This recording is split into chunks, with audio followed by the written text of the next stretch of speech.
Baş prokuror yanında Korrupsiyaya qarşı mübarizə baş idarəsi ölkəyə dəniz yolu ilə küllü miqdarda tütün məmulatları gətirilməsi ilə bağlı əməliyyat keçirib. Əməliyyat nəticəsində Dövlət Sərhəd Xidmətinin Neftçala sahil mühafizəsinin bölmə rəisi və bölmənin nəzarətçisi saxlanılıb. Prokurorun təqdimatı əsasında kapitan Vüsal Sadıqov məhkəmə qərarı ilə həbs edilib. Nəzarətçi barəsində isə ev dustaqlığı qəti imkan tədbiri seçilib.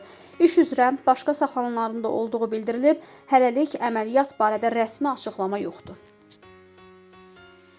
Abşeron rayonu Masazır qəsəbəsində meyit tapılıb. Dekabrın 6-sı saat 13 radələrində Gəncə şəhər sakini 2002-ci il təvəllüdlü Gülçin Aleksandr qızı Potapenkonun meyiti yaşadığı Masazır qəsəbəsindəki evdə aşkar edilib. Meyit üzərində zorakılıq əlamətləri aşkar olunmayıb. Oxşar hadisə Salyan rayonunda da baş verib. Dekabrın 7-si saat 6 radələrində 2000-ci il təvəllüdlü Ramin Sadıqov yaşadığı Salyan şəhərində qəfil vəfat edib. Onun evdə beynə qan sızmasından öldüyü bildirilib. Hər iki faktla bağlı araşdırma aparılır.